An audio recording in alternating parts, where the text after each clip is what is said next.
Pleasure to have you here. My name is Oscar, and this is me and Jimmy hanging out in my car talking about magic for a little while. I would like to give you some context before you hang out with us, so you understand like what we're talking about. Jimmy's talking about Dig Site Conservator, but he's talking about it in the context of his Ayara deck. All right, now that we have that out of the way, come hang out with us. Enjoy. All right, this is episode 1. Rest in peace. Okay, so we just went on a tangent right now talking about rest in peace and how it doesn't reach you. Let's see. Dig Site Conservator. This is Jimmy's rest in peace replacement. It says sacrifice this card, exile up to 4 target cards from a single library, activate only as a sorcery. And when it dies, you may pay 4 mana. And if you do, discover 4. Okay. That looks interesting. All right. I feel like this is better than Rest in Peace so? because I feel like the blanket effect of Rest in Peace, where it's like everyone exile everything all the time, I feel like it's too oppressive. Not that it's not strong, not that it's not good, but it's so oppressive that, like I said, at worst, you're up against 3 non-graveyard decks where it does nothing. Or you're up against 3 graveyard decks that's completely oppressing those decks. Like, you could only see it in a Sithis deck, right? Like an Enchantress deck. And it's like, yeah, like, at worst, I'm just drawing 3 cards when I play this. Yes. Yeah. Otherwise, like, what's the point? Yeah, so it's like, that's why I feel like I look at it same thing as what we were saying about the Source of Plowshare. It's like this one and done card that either does nothing or does a whole lot, but it's very boring. Yeah. It turns the game very boring for the graveyard people, because like you're just saying, well, you just can't do what your whole strat is. It's like, oh, okay, well then I might as well just scoop.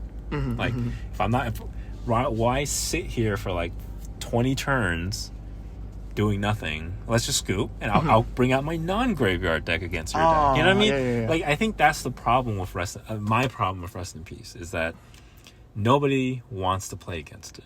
Like, it's too stacks. Like, the stacks effect is too heavy.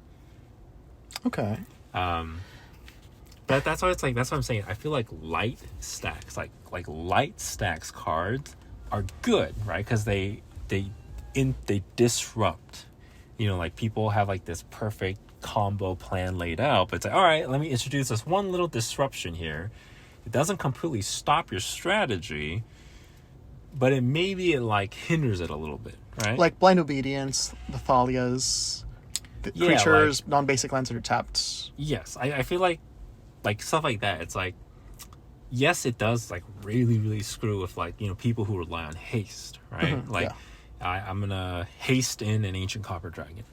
If anything, it also taxes, like, it just slows their mana base down at back. They're behind 1 turn, which is the real strength of it. But also the haste thing, I'm a big believer of it, because haste is a great way of obfuscating your creatures by keeping them hidden in hand.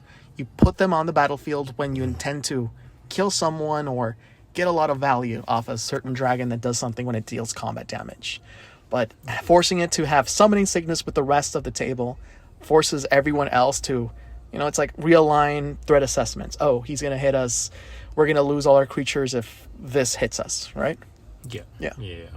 But because I feel like it only impacts those big, like, one-hit creatures. You know what I mean? Like, like, for example, I put down, I don't know, like my commander or something. It comes to tap, like, oh well. Yeah, right? it's not going to matter in matter. the grand scheme of things. But then it's like, okay, well, someone's trying to flash in with haste, you know, Ancient Copper or something like that. Like, that's a big difference. I would also like to add, there are big Slimefoot and Squee turns. And in that deck, I create tons and tons of little tokens. Usually I have Anger in my graveyard, so they all enter with haste. And I have Cryptolytic Wraith, so all of my little tokens can tap for mana. And with a good Thalia effect, all of this excess amount of mana is hindered by 1 turn. and it can actually save someone because all of my creatures are actually mana producers. Well, that's actually something that I felt. It was as though my treasure tokens entered all tapped. Yeah. Yeah. Yeah. So yeah, I think. Wait, why am I talking about it? But anyways, overall, I do think that cards, like I said, cards like Rest in Peace, it's too oppressive. It's oppressive to the point that it's unfun. I think that's the important distinction. I think that's the point I'm trying to make. Not that it's not good, but that it's unfun. And like I said, it's you don't want to do a complete like Kataki's War Rage, right? Yeah. It's like, well, all artifacts, you got to sack them all unless you pay 1 every single turn for each one. It's like, don't get me wrong, it's good, it's very strong, it's actually oppressive, but I think the most important thing that is it's unfun. Like it's not that being strong is bad, but it's that it's an unfun card. Listen, dude, I just thought you had a sick sense of humor, and you're like, ha ha ha, you gotta make sure all your artifact lands tap for mana or something. I thought it was just some kind of like, yes, like Ain's power trip, seeing you stacks everyone else. Yeah. And just seeing them all struggle with this 1 mana per artifact. I literally thought that was it. Well, that was the point of the deck. Like, that was the point of the Ain's deck. I think that was your win condition, honestly. Yeah. Once you saw people just struggling to play, it's like, yes, I've done it. I am Ain's. Yeah, I mean, because, like I said, but that's also why I ended up not, like, building the deck out anymore. Like, why I ended up, like, kind of breaking it down and, like, giving up on it is because as strong as it was very unfun. It just didn't... It also had a hard time closing the game, too. Well, no, it could close. Oh. No, it could close really easily, but like I say, it was unfun. Like, the way it did it was very unfun. Like how Angel does with, like, Rite of Drapic, like, making, like, I don't know, 10 children's. Like, the Ain's deck did the same thing, but it was just very unfun.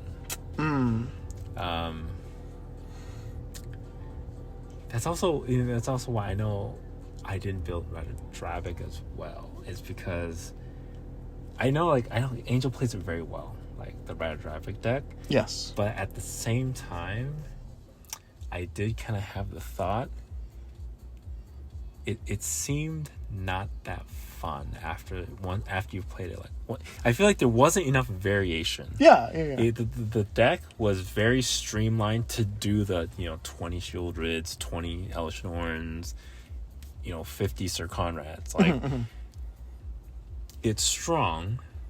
It's cool and explosive. Yes. And it's very unique. Like, it's something that only Rite of Drapic can do. But then, in black and white, I think that's part of the issue, is that with the black and white colors and, like, your card pool, it was very linear. I think it is very linear. It's like you obviously see it coming. You see the Rite of Drapic, you see the Mondrak, you see the Altered Dementia, and boom, Hellish Norn. Well, now we're all dead. Like, this is a reoccurring problem that I notice. I call this the novelty effect. When we're excited to build a deck, right? It's usually because it does something that no other commander can do, and so we do it. We succeed. It did its thing. But over many games, right? Once you have all the cards tangibly there, you have the cards in your hand, and you're playing game after game, you notice that the deck is doing the thing, but that wasn't why you wanted to play the game in the first place. You wanted to play to have fun, to enjoy it. And as nice as the lines are, I personally struggled for creativity. I think that was my problem with the Valgavoth deck.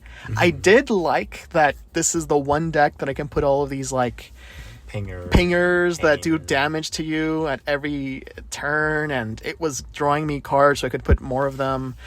And once it did its thing, I was ready to move on to the next one, because I was like, there is nothing here for me. I think that might have also started escalating my love for these kind of copy effects, right? In my current decks, which is use other people's win cons. It's a harder way of winning, but I think it pushes me further than any other deck that, it might do something amazing, novel, but I feel like novelty is a trap, because what are you going to do after 100 games? The novelty isn't there anymore. Are you still having fun without the novelty? Is it like, because even if you have 100 Shieldreds or 100 whatever, it's still like yeah, you won. It's no different than a combo, if anything. Yeah, it's a very specific and cool combo, but you are still doing the things that results in this. It is the same win combination. Every game. Yeah, it's the same setup.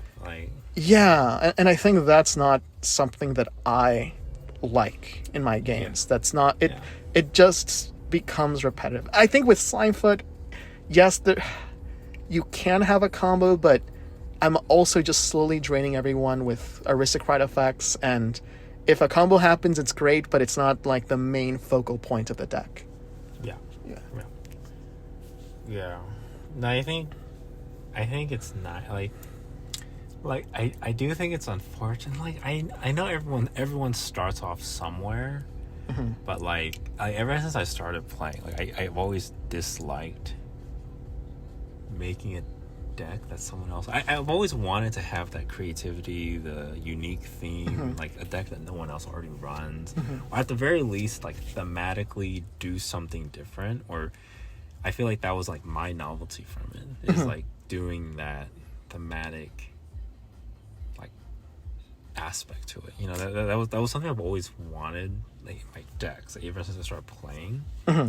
So I do think it's I don't want to say it, like it's a shame, it's a shame, like when I see like a lot of other people like playing decks, and it's like, ooh, your deck won. I think that whole thing is, well, your deck won, and so I like it, and so I'm gonna copy it. I was like when I hear that like idea go, especially for like new players, right? I'm like, that's such a shame, Like, yeah, so sure, it's a deck, you like it, maybe you'll change some things to like make it your own. Keep it close to your mouth when you talk. Keep it close to your mouth when you talk. The mic is right here. Oh, sure. Podcast. Yeah, continue. But yeah, I just think like, well, yeah, that's such a shame. Yeah. Right? Like, it's like I feel like winning. Yeah, like winning the game isn't the point. It's, was the deck fun? Like, I think it's like, was it fun to play, and is it fun to lose against? I think that's like, maybe it's fun for you, but it's like unfun for everyone else. Like, I think that's important as well. Is it like, was it? Yeah, like you want. So, could it be that you want to wow everyone on the table by doing something that no one has ever done with the game pieces that they're all used to seeing, and almost recontextualizing the game of Magic? It's like, oh my god, I didn't know you could, if with this and this you could do this, right? Like, that is insane. It's like, I just want to see more synergistic plays over, like the Ristic Study, the Swords of Plowshare, the 10/10 trampling tokens. Like, it's like, do they win games? Yes, but are they fun? No. And it's not about winning the game. Like I think, like, for example, like the Yara deck, like I've had maybe 10 games with it so far. I've only won like once, maybe twice, I think, with it. But I feel like, and I feel like that's okay, because like they always say, like, you're in a pot of 4, and statistically, theoretically, if you're on an even playing ground, you're only supposed to win 1 of 4 anyways, right? Like, statistically, right? So I feel like the point of like your deck is not to win every single game, but then is it fun? Like if it wins, that's great, but it's like, was it fun? Like, was it fun to play with, even though you lost? And was it fun to play with even though you were winning? And was it fun for your opponents to like lose against it? And like not every deck can do that. Like there's no perfect deck. You can't do this with every deck too. You know, recognize that. Like not everything's perfect, right? Mm-hmm. But at least for my own deck building, I think that's important for me. Is that, you know, I don't want like oppressive stacks effects, right? I don't want to use like tutoring. Like I'm okay. Like I feel like it's okay in certain senses, right? Mm-hmm. Like I said, it depends on what you're tutoring. Like if you're tutoring out an infinite combo, that's separate than like, well, my deck has this one way to tutor for something, and it's not even an actual like tutor card, but it's like a tutor like effect. Mm-hmm. And I feel like stuff like that's okay. You know, I'm tutoring out like a value piece for my deck. It's like, okay, you know, that's not bad. But I just think actually,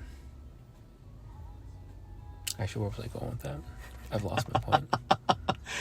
We were talking about tutoring and how it's okay for tutoring in your decks, because I don't think the decks are built in such a way that there are straight lines to winning. Yeah. Right? Oh, yes. And actually, yes, like on that note, like mm-hmm. I think that's what I'm trying to say. I think tutoring itself, there's nothing wrong with that. But okay, like tutoring, right? Infinite combos, yeah. Or I win combos, right? Yeah. I actually don't think there's anything wrong with those. I think it's just how did you do it is important, right? Like if I like, you know, vampiric tutor, demonic tutor, and then like a doomsday fastest or something like that. Like mm-hmm. I feel like that would be, you know, incredibly boring for a deck. But if your deck has a way of doing some kind of loop that ends up with you winning the game, but the way you achieved it was like very synergistic and specific to your deck, I'm actually all for that, if that makes sense. Okay. It's not that I think you shouldn't have combos, but I think your combo should be fun. Like, and it, I feel like if you achieved it, I'm not saying it's like, well, you can't like tutor out your pieces, but it's like, I just think if you do it in a way that isn't very linear and is unique to your deck, I'm actually down for like infinite combos. Now, you say tutoring the combos is fun, right? Could you go into detail about this? Like, what do you mean by this? It's like, oh, hey, me, the opposing player, I just saw my opponent get a time sieve with his, the Sphinx, right? The, not Niv Mizzet. Sphinx? The Sphinx commander, the one that says when it enters or attacks, everyone chooses bribery or, the treasure clues or tokens. The Hiram CDH commander. I have no idea what you're talking about. Tivit. Solar Secrets. Oh, yeah. Would you still say that would be... I mean, it is something that only that commander can do. Once it gets a time sieve onto the battlefield, it just wins the game. Mm-hmm. And the entire competitive deck of Tivit is to get that permanent onto the battlefield and then win with the commander. You think that's... would you say that's fine? Yeah. Yeah, actually, yeah. I actually am 100% supportive that every deck, no matter how weak it is, should have some kind of infinite in it. Okay. I think you should always have a infinite in the deck somehow. Like, because I feel like it's important to end those grindy games. Like, mm-hmm. that you got to have some way of... But it doesn't mean you always do it, even though you have access to it, right? Like... Now you're touching about something really interesting, because if I have the card in hand, mm-hmm. of course I'm going to try to close the game out, right? As a new player, right, you're telling them, hey, you can win the game here, but it might be funner to let the game go. I think that's something you can only... I want to say privilege, because we've played so many games, right? We crave for creativity and variance in our games, right? Yeah, yeah. For a new player, though, it's like, their first instinct is to, like, you should be winning the game. That's what you came here to do. And also, there is this implied promise that if you win the game, you will have fun, right? As a new player, like, you're playing a game for the first time, all you do is you want to reach the point of victory. So I'm just going to do whatever I can to win. And it's, okay, I play time save if I win the game. Mm-hmm. Okay, did I have fun? Well, I wasn't able to do cool cascade things, but in a grindy environment, yes, we need a way to close out the games. But this is like something that I don't agree with. I do think it is nice and healthy to have a way to just instantly close out a 30-minute game, but maybe it's because the combo is too easy to assemble. Maybe it's just the one permanent, and then it's like, okay, cool, I went here. Maybe that's my only issue with it.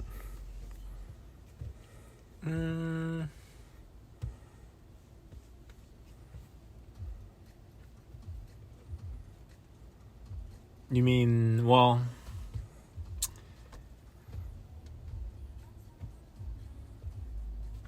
No, actually, I think I'm of the opposite opinion. I'm actually okay with that. Like, I do think if you're like, every deck has to have some way, like, there's always some way to achieve, like, critical mass, right? Mm-hmm. Like, there is always some way you can combo out, right? Like, it could have nothing to do with your deck, right? You have access to black, Sanguine Bond, Exquisite Blood, right? Mm-hmm. It doesn't, like, no matter what color you are, there's some way for you to, I play this.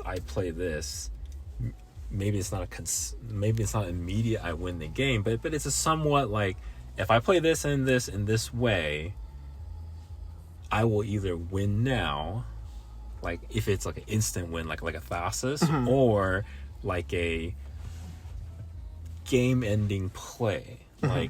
like a Triumph of the Hordes, right? Mm-hmm. And mm-hmm. you have like 10-10-10s out, right? Right. Like, I feel like it is always possible to do it no matter what color you are. And so I think the perspective of, well, is it that specific combo that draws salt, for example, like Tivit with a Time Seed? But Tivit with a Time Seed, yes, that's very strong. So is, for example, like for my deck, right?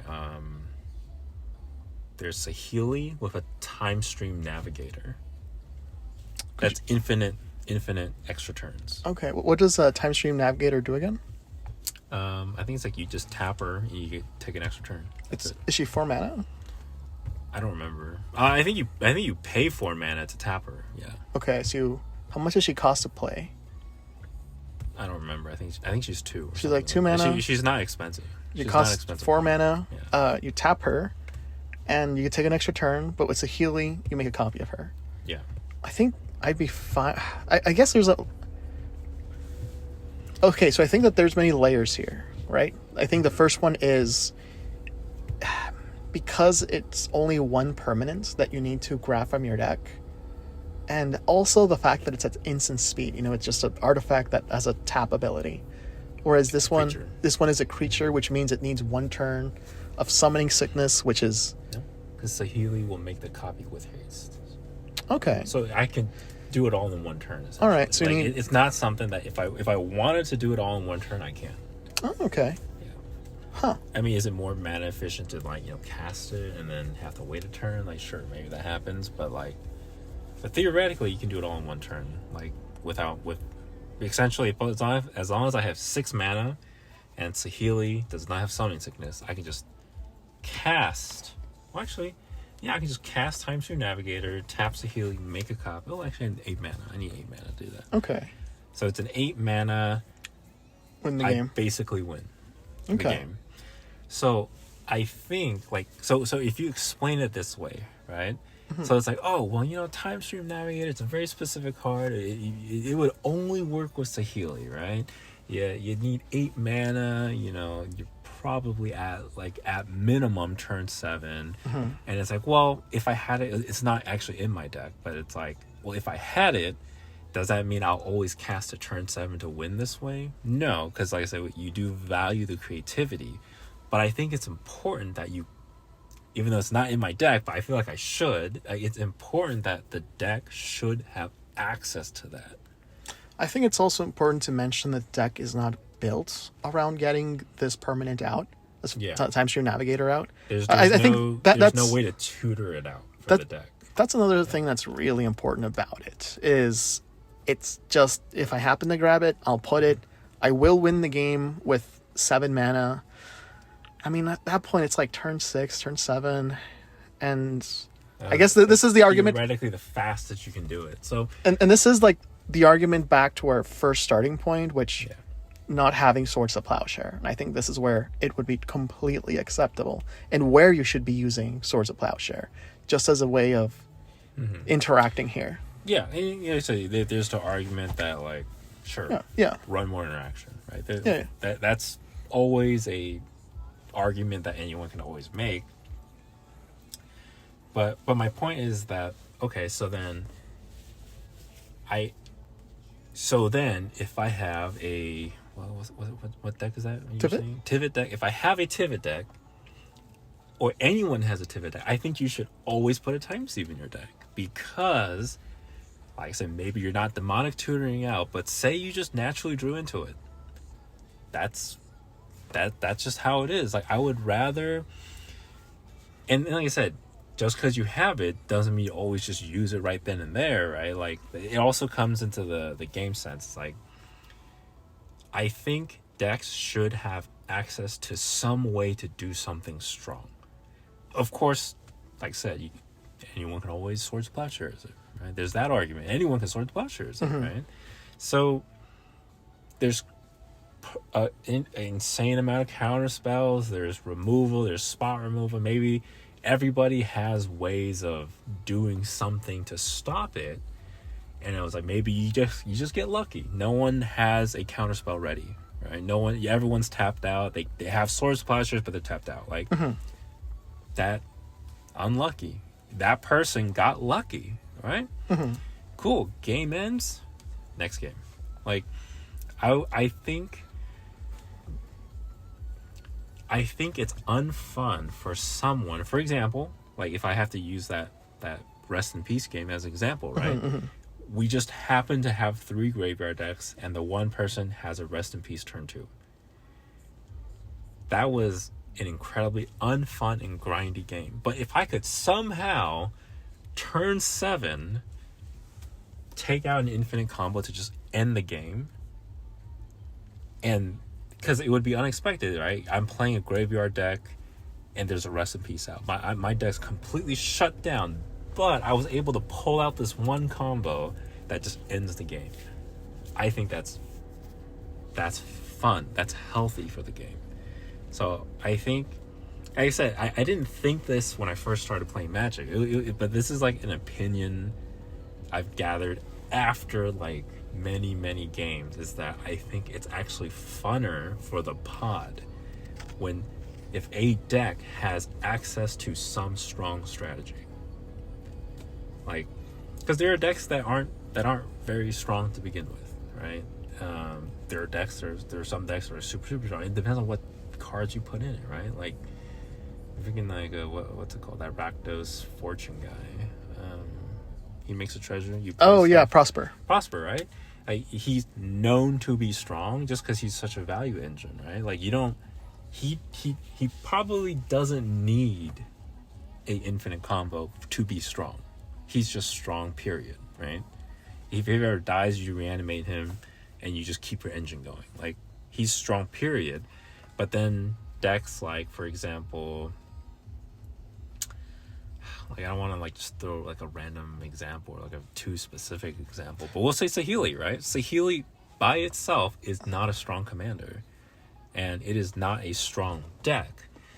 And so having access to a strong play balances the games more. Yeah, and like I said, just because you have it doesn't mean you just do it all the time, right? Same thing with board wipes. Like, I remove a lot of the board wipes, and like, it's like just because I have the board wipe and I could prolong this game and theoretically increase my chances of winning said game, I'd rather just die and lose, because it'd be funner to just move the game along rather than prolong it with like board wipe after board wipe after board wipe. Which is also why I started cutting a lot of board wipes. So what's interesting about this is that you have to be okay with losing. There's nothing wrong with losing. Is that the real culprit behind what spawned this idea? The real reason we have this is because the deck just isn't very strong to begin with. So having something to do at a turn where someone is going to be winning, when it reaches their untapped step, balances out the game. That's what you're saying, right? Yeah, I think it, like I said, it doesn't specifically have to be an infinite combo, but it balances it out. I think having access to it is important. Like the fact that it's there and you could potentially hit it somehow. Like I said, you weren't tutoring out this combo every game. Like I just think I see it the same as a Crater Hoof. See, this right here is the most important question for me. The turn that you expect to win. Because you reiterate this point, but I want to bring it into focus because that's so important to me. Around turn 7, right? My deck doesn't make like a lot of infinite mana or a lot of mana really quickly, but once I'm at this point in the game, I do plan on closing it. And I think that, losing to a Crater Hoof, losing to a combo, end of the day, it's the same thing. What mattered more is the turn where you expected, the turn where you expected to sort of like close it out. Sure, plan A didn't work out. We couldn't get our, there was a lot of board wipes. 5 people who use board wipes. But now I need to have something to threaten a victory. I think that's fine, right? Where it's like, and at this point in the game, we need things, but the main thing was, for me, it was the turn you expected to win. I guess my only issue with the time sieve argument is if you have at least any form of ramp, let's say that you can get Tivit out on turn 4 because, you have 1 mana rock and then you have a time sieve in, and then Tivit wins on turn 4 where we all expected to win a little bit later. And because it just costed such a small amount of mana, it just meant that the deck wins if they draw that 1 card, and play it early on and nobody has interaction. Sure, it maybe punishes us for not having interaction. Yeah, or they got lucky. But right? the real culprit wasn't time sieve and Tivit. It was the turn it wins. I think that's why I'm okay with Saheeli, because it needs to assemble that amount of mana to win, like around 7 mana. With Tivit, you just need the commander out, and the time sieve could already be on the battlefield. But that's the issue isn't Tivit or time sieve, it's the fact that the deck wins faster than, it's like, okay, then everybody just plays a faster deck, and I think that would be okay. Yeah. Well, yeah, I because I think that there's a good point that was brought up, was that why I feel like an infinite combo is the same thing as a game-ending play. Yeah. I think that's something I've slowly I've realized now, is that it's like, because we talk about what turn you did it, right? Say I win turn 10, right? It was literally due to Voltron just attacking. Yeah. Right? Yeah. I've come to realize that it is no different than comboing out at turn 10. Precisely. It's the exact same thing. It just took less steps to get there. And maybe I'm more okay with that, because, for example, if you comboed out like it was an instant combo, at least the game was quick. Well, you could do another game. You know, it's better than a turn 20, 10 board wipes later. Yeah. you know, there's like 3 rest in pieces out, you know, there's 2 blind obediences, and it's like I would rather have someone just combo out like right then and there rather than just keep dragging this on. So and so it is like for example, we say every deck needs a win con, right? You need some way of winning. If that way of winning is an infinite combo, there's nothing wrong with that, because every deck has a win con. That's the point, right? Every deck has a win con, whether it's attacking, Voltron, commander damage, aristocrat pinging. Like every deck has a win con. So I've come to like realize, why does it matter what that win con was? You need a win con, period. Like it doesn't matter that it was an infinite combo. I think that is the opinion I've formed. Okay. Now, I just wanted to add that small little caveat, which was the turn you expected to assemble it on average. You know, not the god hand, like, yeah, sure, you know, like Soul Ring, Arcane Signet, whoa, turn 5. No, I mean, I'm just talking about on average, you know. To me, this means a lot more because I just want to make sure the pods are balanced. I don't mind that you're winning to an infinite. Actually, yeah, I'm not. If it was harder to assemble the time sieve thing with Tivit, and it was something that could be done on a later turn, I think I'd be okay with it, honestly.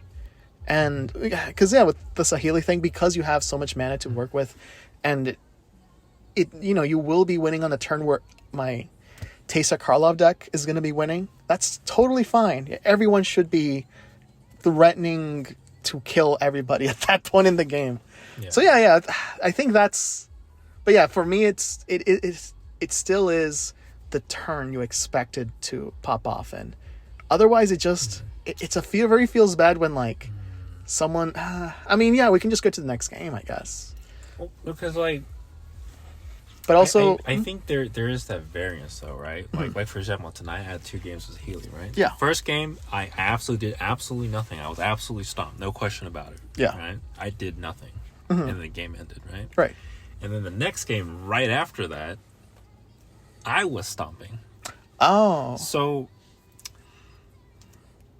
you know, like there are decks will always look good. All right, in certain ways, right? We talk about like having the god hand. You just getting lucky that no one had interaction or removal, right? Right. There's always that luck factor as well. You know, there's the variability. So, you know, like the question of what turn do you expect to win?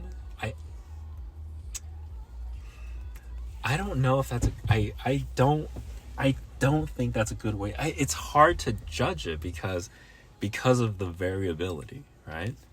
Like, well, you said, well, don't think about your god hand, don't think about that, but there's also the variability of like my deck's a 2-color deck. There's only 3 islands, and for some reason I only drew 3 islands. I had no red, and then I did nothing for 10 turns and lost, right? So what we'll say is like you have a Tivit deck with a Time Sieve, right? Time Sieve, opening hand, Tivit.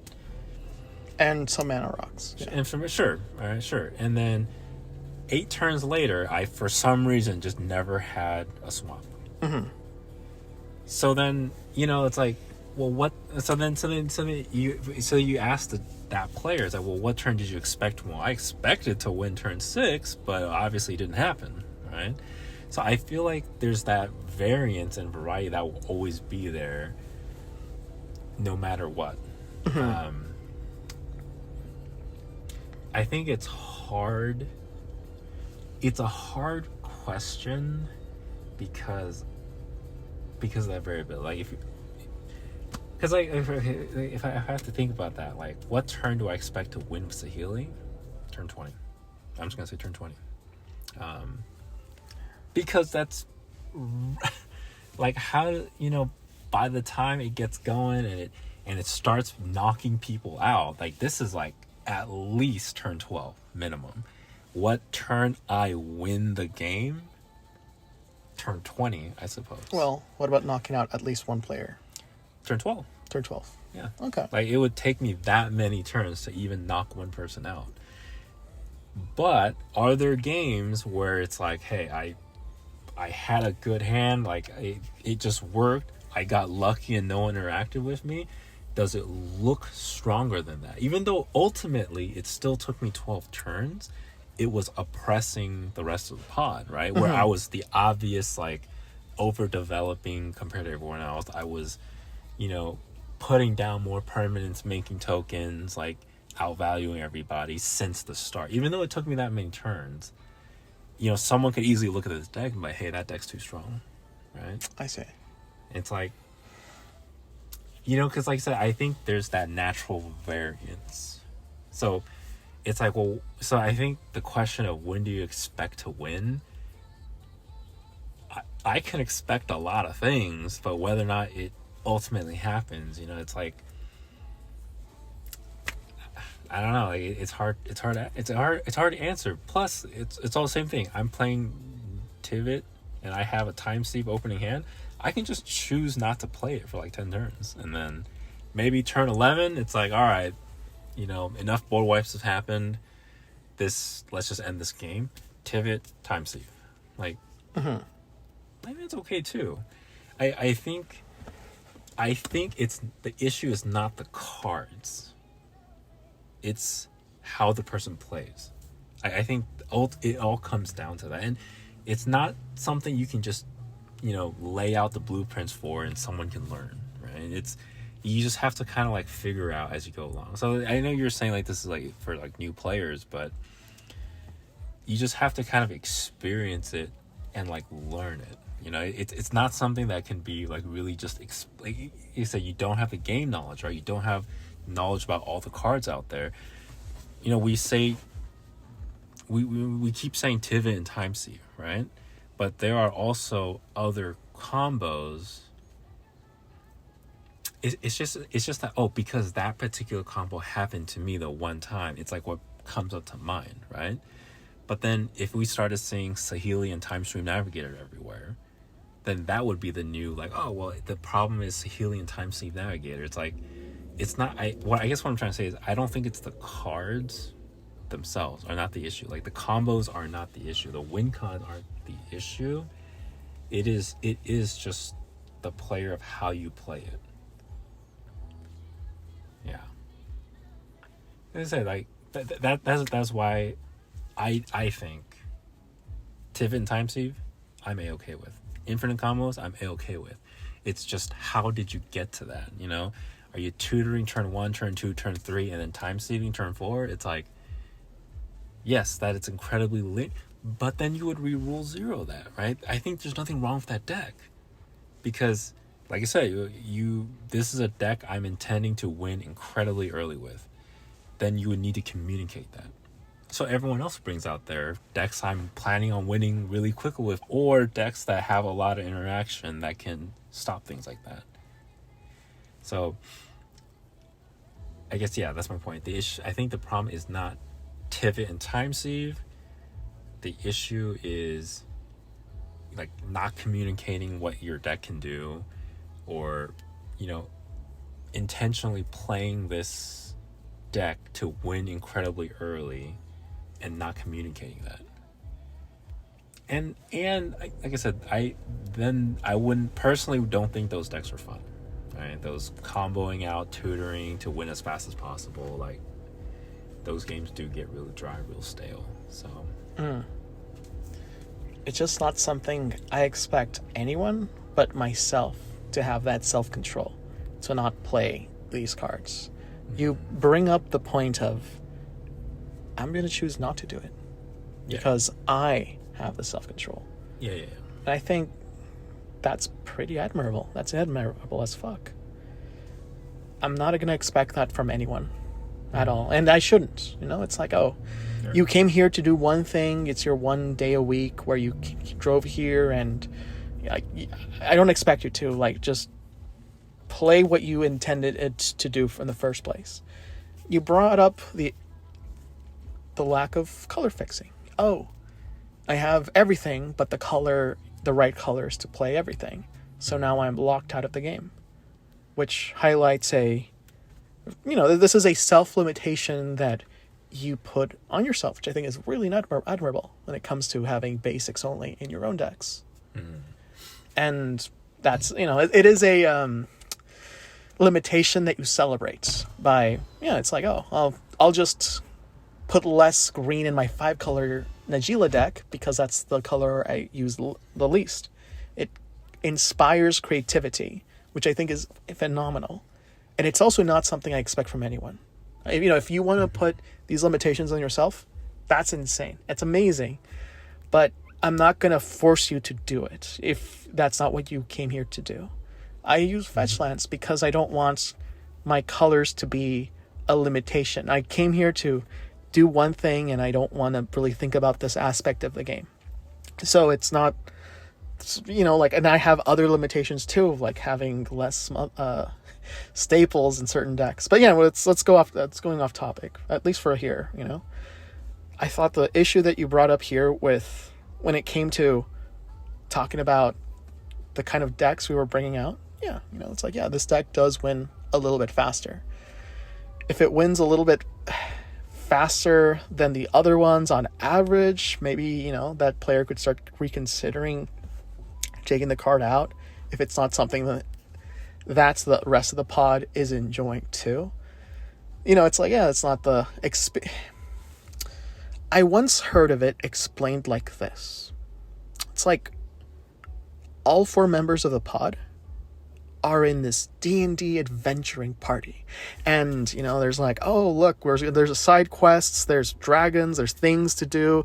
This guy just became the threat, so we're teaming up against him. And then the guy to your right, like, says, oh, by the way, I win. And it was weird. It was like, oh, man, there was so much things I wanted to do. There was, like, this buildup that was going on, and I was excited to see it, and I thought we were gonna like amass to this big huge moment where we were all gonna like blunt it out on each other, and then you accidentally like found God, and now it's like, oh, I think I win. It's like the anticlimactic moment of this to me is it's why I don't make combos my first way of winning. If it is in the deck, cool. It'll be there on accident, but it won't be the main focal point of the deck in any way.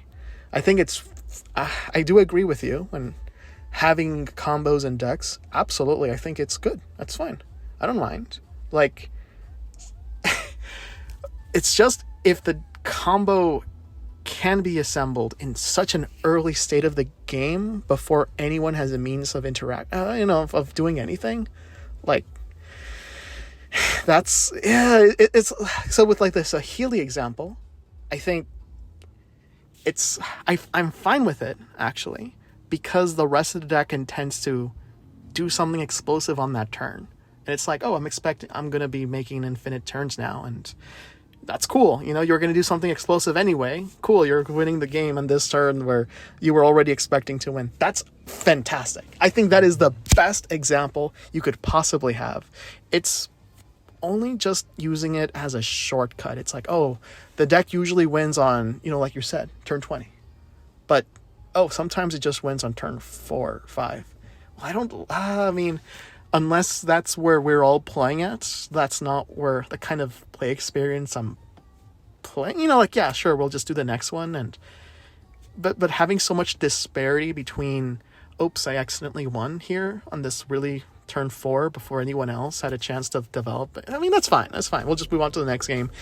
Much better than just holding everyone hostage with board wipes and not advancing the game state, Yeah, so, no, it's fine. Because I think, like, ultimately, like, I think the ultimate question was the game fun? And there are combos that are fun and combos that are not.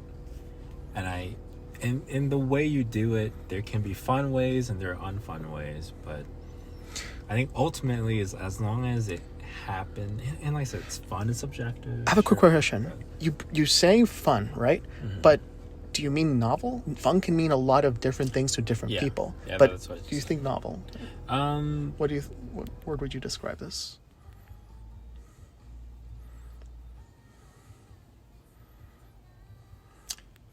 A synergistic thing that only you could do with your commander? Or?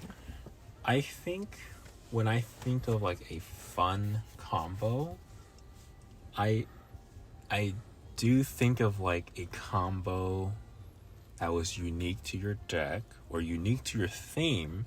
At the very least, the combo. Well, let me put it this way: a unfun combo, for example, is a random Sanguine Bond, Exquisite Blood in a deck that had nothing to do with, life gain, life loss, Aristocrat, or anything. Like you're playing like it's a 5-color slivers, and it just happened to have like this combo. Like that would be a unfun combo. Like, why are there cards there? Because that's what you said too, right? If it comes out of nowhere, that's what makes it unfun, because you couldn't see it coming, right? So no. I said it came. You said that we have a Rule Zero conversation. We expected the game to go on turn 7, turn 8, but the combo shortcutted your victory to turn 3 or 4. Oh, that wasn't what I was referring to. Oh, okay. No. That was a different point then. That was a different point. No. What I was referring to was like when we say a combo you did not see coming. That's why. So to answer your question of what is a fun or unfun combo, I think a unfun combo is one you could not see coming. Okay. Because of it's like has nothing to do with the theme of your deck. It had nothing to do with your strategy. It didn't synergize with anything. It was just something that just existed and just showed up out of nowhere. Okay. Right? I would say that's a unfun combo. Though, if it does end the game, and it's, at the range of what you expected,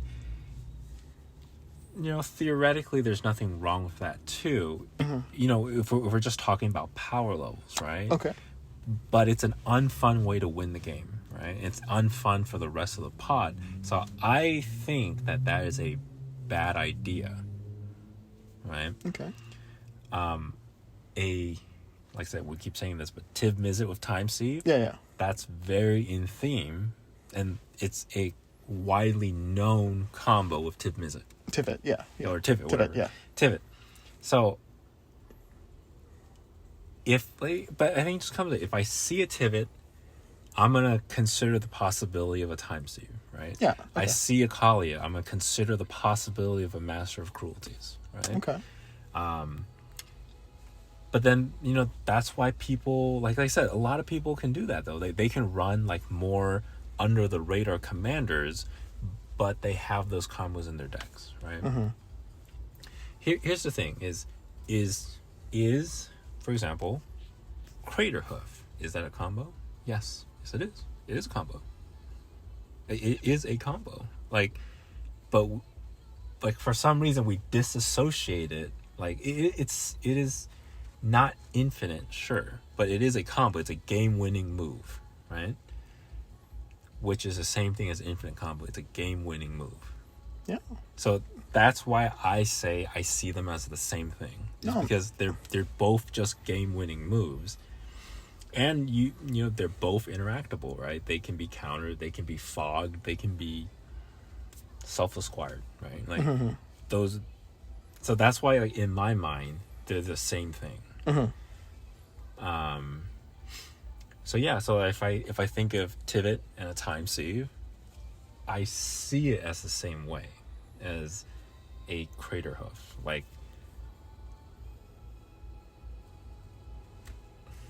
Actually, I feel like I kind of divulged from the point I was going. I think that's why when I start making a lot of examples, I feel like I start to lose my original point, my original train of thought.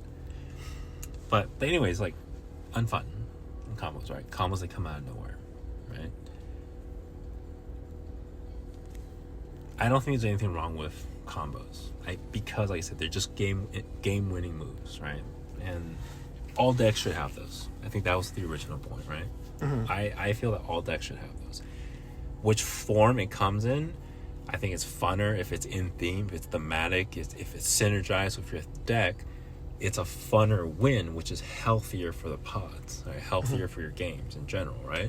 Versus a unfun game-ending play, which is something that comes out of nowhere. It's had nothing to do with your theme, your commander. Yeah. I think it maybe ultimately that's my highlight right there. Okay. Yeah.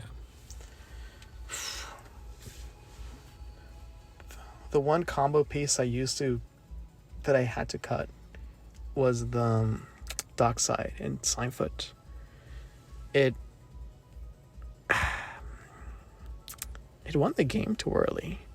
And yeah, like being able to reanimate and pinging people, I did need a couple of things.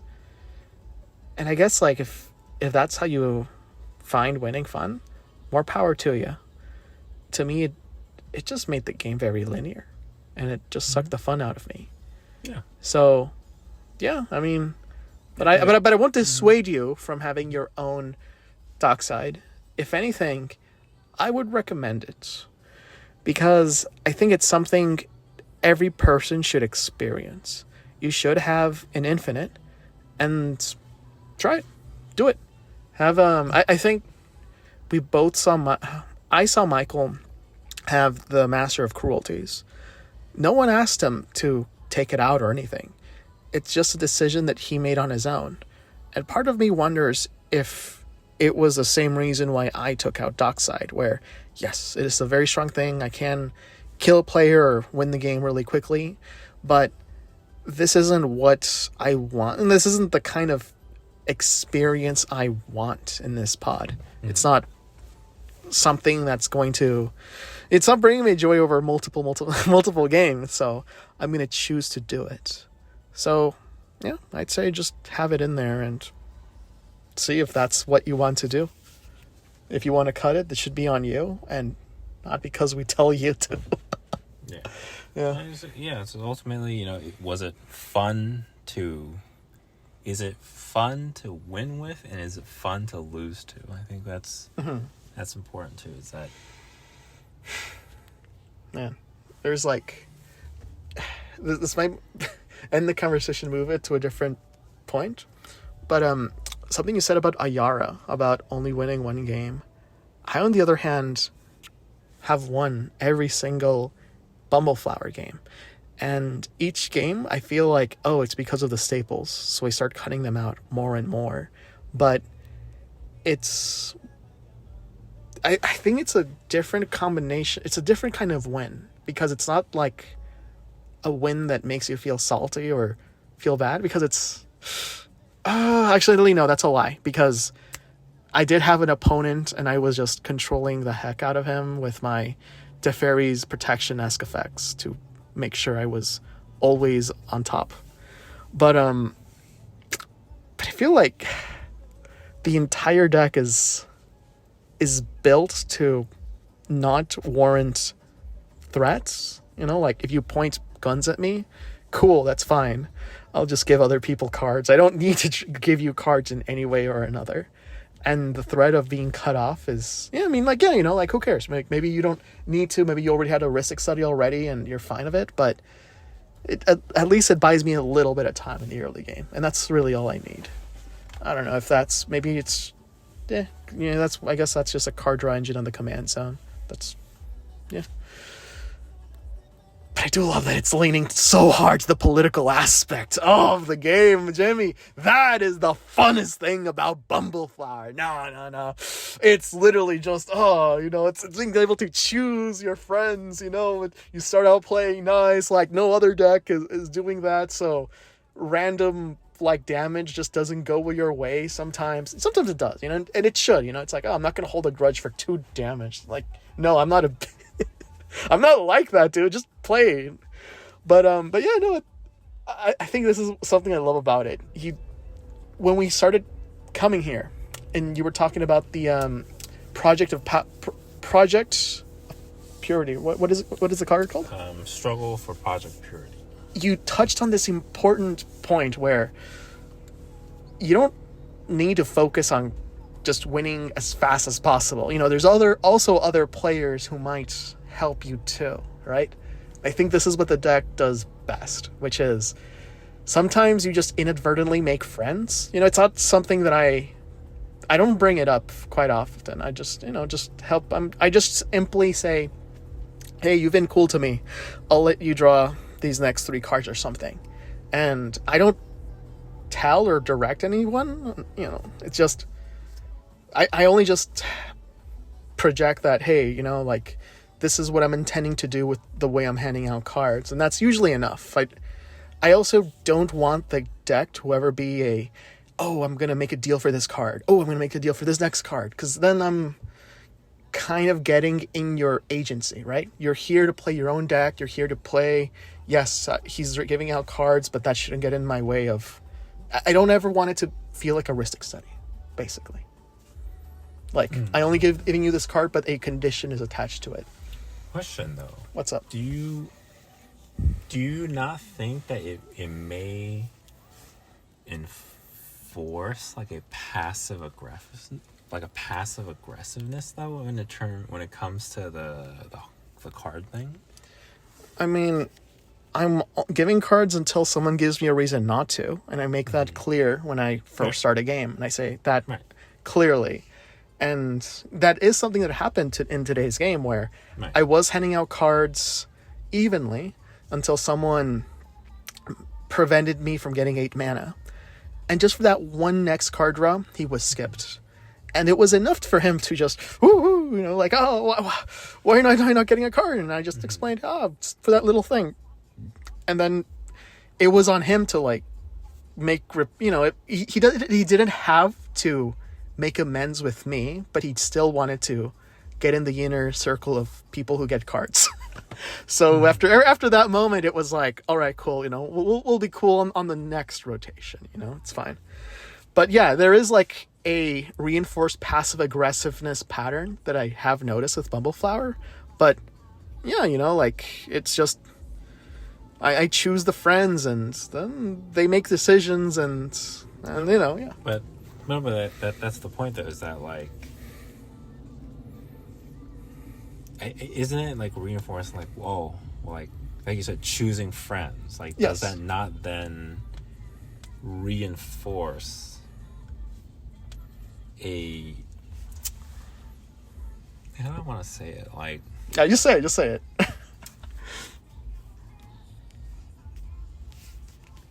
like, I feel like by the nature of it, there's always a context of, like, passive aggressiveness, like this, like,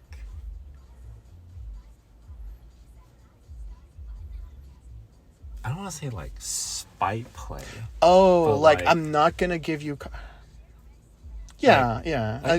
I feel like it, like, does it not reinforce, like, a certain, like, like, you're gonna hurt my feelings, like, you know, like, yeah. I mean, I have had games where my brother Alex, like, swords to Plowshares my Bumbleflower, and I just cut him in retaliation, like, to getting attacked for 2 damage and stuff. And honestly, I think I was more upset at the fact that she had 2 damage. That was it. It was not even by that much. But I was like, well, okay, you know, it does set me back, and I don't mind just handing other people cards. Yeah, I feel like, because that's the nature of Bumbleflower, you have to give someone a card. Yeah. And so it's like, well, you know, obviously you wouldn't choose someone that, like, swung at you, that just swung at you, right? Obviously, that just sourced a posture your commander or something. Yeah. I'm like, sure. But it does. And, like, obviously, like you're saying too, with your essentially 100% win rate, like, there's something going there that puts it in the favor, right? And so I guess, like, what am I like? What's the point? Do you think that the spiteful part of the deck is kind of creating this negative play experience?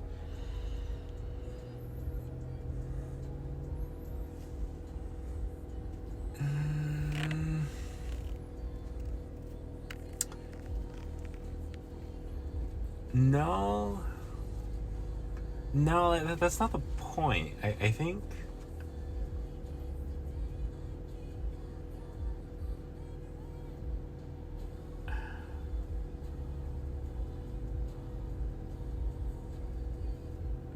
actually, I don't know. What am I trying to, like, what is my point? I'm not entirely, I haven't, like, formed my thought yet. The 100% win rate was crazy. It started out with a Consecrated Sphinx and a Smothering Tithe, just so that I could experience it once. It became very clear that these cards gave you so much value and nothing to do, and it was... Actually, no, they do help you win really hard, but it wasn't the kind of play experience I wanted, so I started cutting staples and staples and staples until I could just, get around playing a bunch of clone effects in the deck. Mm-hmm. And that's ultimately what the deck is right now. I guess you are touching... Yeah, there is like an element of spite, or it does give you the ability to be spiteful, in the command zone. Yeah. I think that's kind of fine. It's like, hey, this is how I'm feeling, and I'm going to be expressing it in the form of card draw, or in the form of denying you card draw by seeing your opponent's draw. And I'm like, someone has to draw cards. And you know what? It was fascinating because in that same game where I played with my brother Alex, he, I said, oh man, I don't really want you to draw cards right now. I'm just going to give it to other people. And then it was clear that someone else was the threat. And I needed to, look at them and slow them down. And at that point, I wasn't going to give the threats cards. I was going to give them to Alex. The moment I gave Alex a card, he makes a comment he says, "Oh, look how quickly Oscar goes back on his word." I was like, I don't have to give you cards, dude. I was like,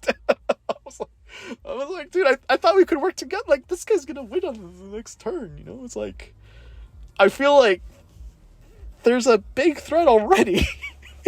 I think Alex was just a little new. I don't know. I don't think he's like new, but oh man, that felt horrible. I was like, dang, there's like already someone who we need to deal with before it reaches their turn, and I'm trying to help.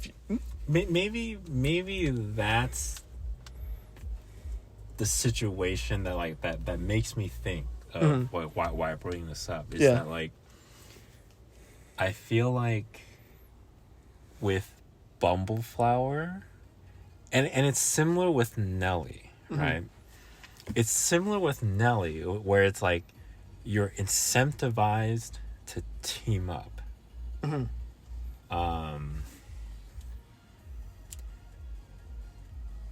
And whether or not they realize that, I think, is something that matters, right? Or maybe they do realize it, but you have to politic your way out of it by the card draw, right? And so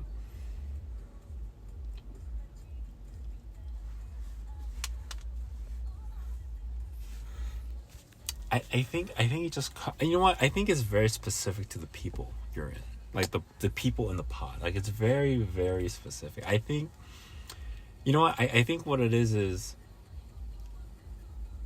the way, like I said, like this comes down to personal opinion. Like, this isn't like a fact or anything. Like, this is just personal opinion. But I think the reason why I think about that is because I personally don't like that the idea of teaming up.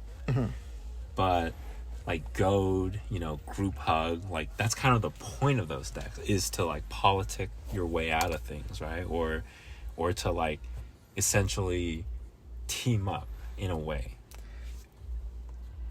I always make sure that I'm never owed anything.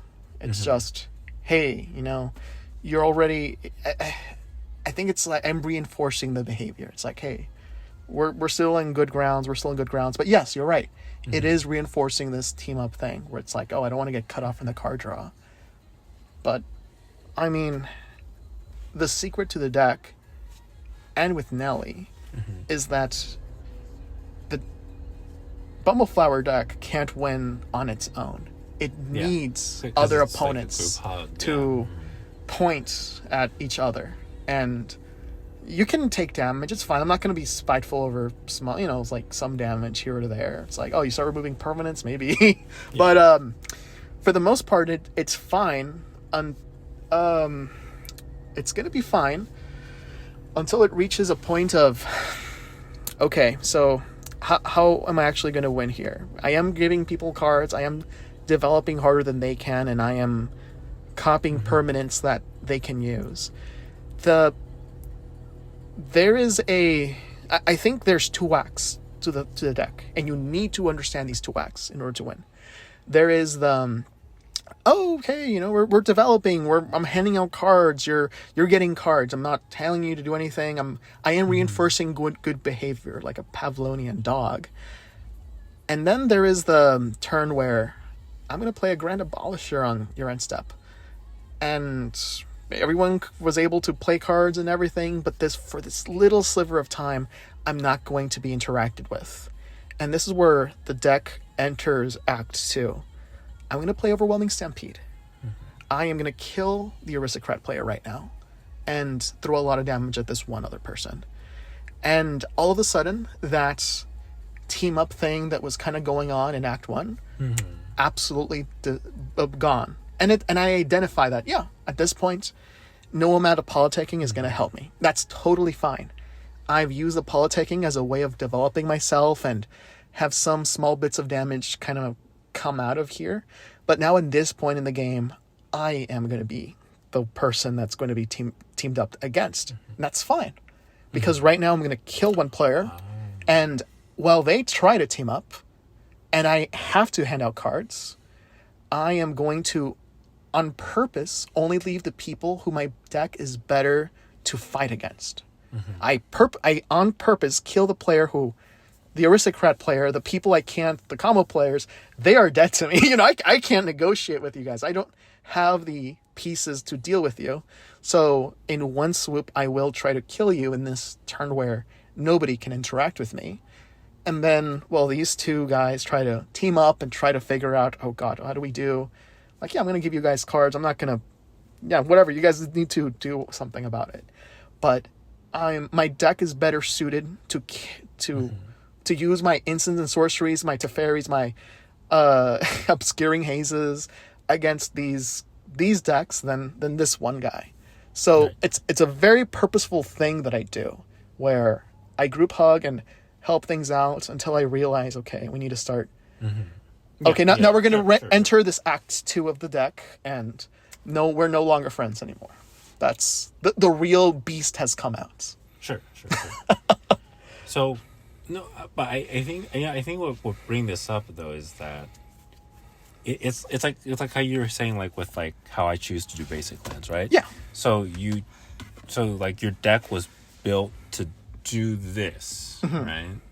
And so it's like how you're saying, it's like, it's nice that you do that, but you can't always trust everyone to do that. Yeah. So it is very, and it's because I've seen other players also play Nelly, for example, right? Oh, Nelly and Bubbleflower, actually. Really? Yeah. What's it like? I've seen other people play Nelly and Bubbleflower, and I feel like those problems are more exponential in those games. Like, how so? The teaming up, you know how you're saying, like, you know how, like, how, like, Alex, like, how there's like spite plays, right? Yeah. I feel like that happens a lot with these kinds of decks because of that team up aspect. So I think what I'm saying is, I'm not saying you, I'm saying in general, I think these kinds of decks, because I've seen it go bad too many times. I see. It's like, it leaves like a negative taste in my mouth. It's like, do you not team up with the one person who's playing quote quote nice, or it's no, it's not even that. Like, it's not even the do you not team up. It's there's also the, like I said, it's one of those things that, like, for example, okay, for example,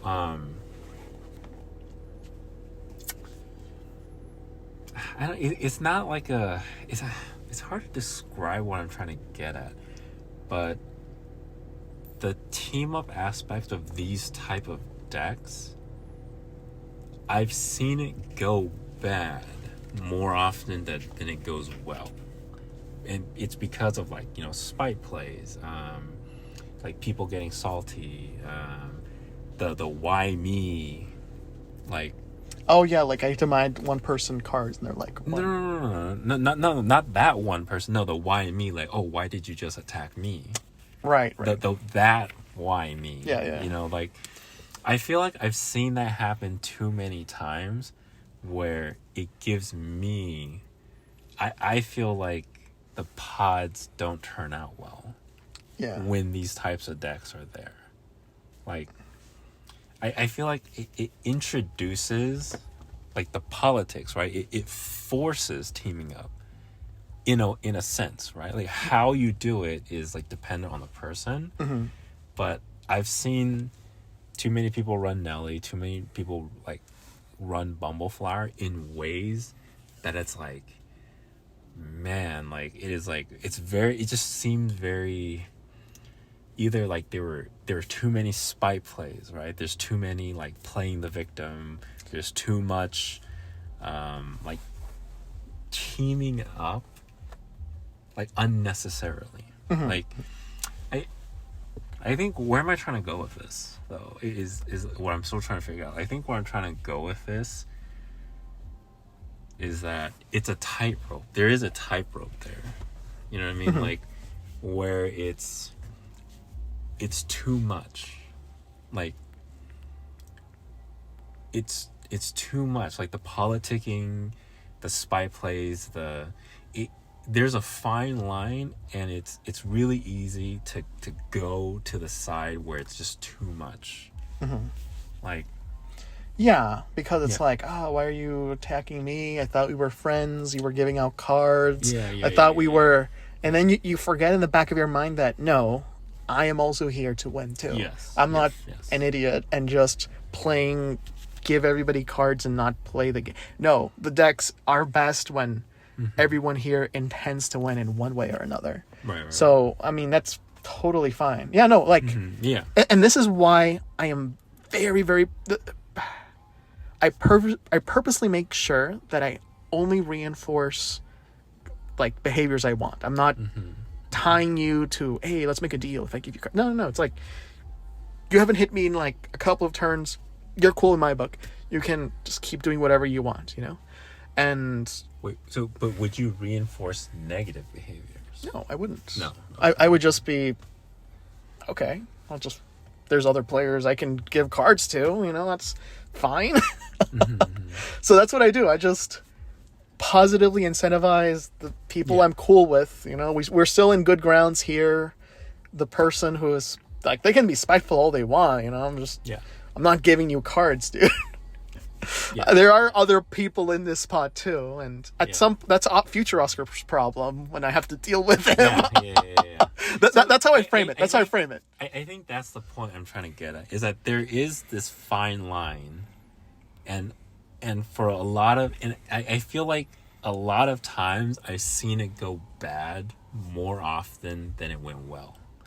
And I think because of those experiences, like, for me personally, I do have, like, a negative, like, outlook because of that. Oh. Especially for Nelly.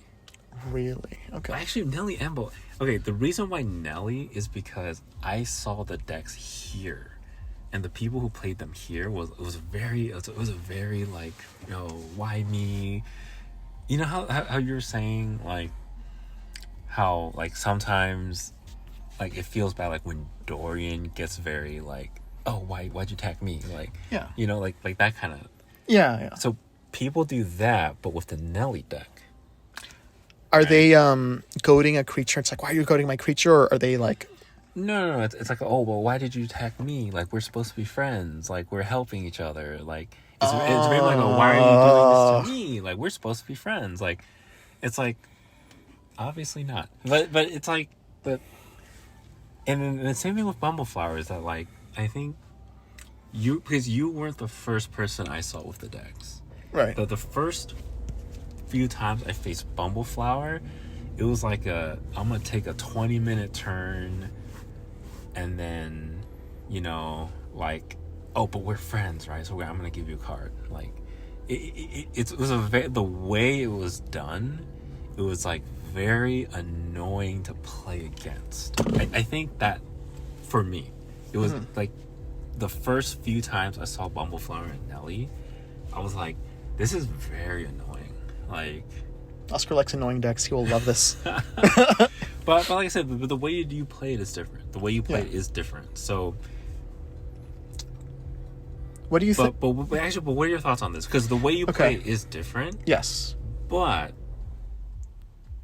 has it not gone bad for you before? Like have people not gotten spiteful or salty? You're probably the most person who decides I'm not going to play against the Nelly deck, which I think, you know what, dude, that's totally fine. I think that's fine. Maybe unless there is a clear threat on the board and okay, maybe we do need to like group and team up with each other, but it's not like something that we ever explicitly say, hey, you want to team up against and kill this loser? No, it's like, yo, we can read the board state. This guy's gonna kill us. Yeah, we can put our differences here. Yeah. And it's like, just draw cards, Oscar, I don't mind. Like, we need to find answers for here, right? It's something that's very implicit. Yeah. We never have to say it out loud. We understand the situation. And that's how I like it. I'm not gonna coerce anyone to do anything. That's why I never tell you to not attack me. Attack me all you want, Jimmy. I want to celebrate your own agency in the game. That's the gift, I'll just goad your creatures and force you to attack that way, and you totally know I'm going to do that, and it forces me to not use that on other people's creatures. Yeah, well, like I said, because that's the way you do it. Yeah, right? yeah. But what I'm saying is, general, but the way when I've seen I've seen a lot of other people playing Nelly and Bumbleflower. Yes. I feel like it's very, like I said, it's a fine line, and more often than not, people go too overboard on it. Do you remember our biggest problem with new players? I don't want to say this in a mean way, but it's like there is an implicit, oh, hey, let's team up and let's take this guy out because, but then there's never any clear set of when this alliance ends. And it's a very negative experience for the rest of the table. Yeah. I think this is where the deck is at its worst. When you put it in the hands of someone who doesn't understand how the deck is trying to win. Mm-hmm. And yes, if you don't know how to go from Act 1 and Act 2, okay, now I am the threat. Now we are no longer enemies. We're killing. I'm here to win too. That's when I think the issue is these problems that are already present for beginner players, right? Mm-hmm. It's like, oh, you're hitting me for some, I'll hit you for some too. Where we start spitefuling each other out. You compound that with new players. Yeah, I think it's a combination of two. This is already a behavior we are seeing. It's not a good behavior, but people are it's a combination of not knowing exactly the correct way of threat assessing the board, and then you put this new player thing too. Thing, it's something that they're already inclined to do already, and it's like it becomes very, very unhealthy. I think that is. That's a good way to put it. I think that is a good way to put my thought on it. Yeah. Because it's worse on new players. Yes. Especially when it's when they don't recognize what's happening. Or how they win. Yeah. My biggest pet peeve of the pre-con is the fucking designer doesn't know how the deck wins, so they just added a bunch of win the game cards. If you have 13 cards in your upkeep, you win the game. That was my biggest issue with it. That was, I'm okay if you want to win that way or other people want to win that way, but no, not me. I do want the game to be something I remember years from now. And the way I do that is by putting these conditions. It is a very cool point because we always keep talking about this whenever we have a bad experience. I guess here, and we're not going to say game store here, but like it is new players kind of coming in, and it's not the new players. It's the person that courses them. That's the issue. Or if it's like a bunch of new players and I know you'll be silent and, take it in stride. I say that is a personal opinion too. Is that like I that is a problem though. Like I do recognize that.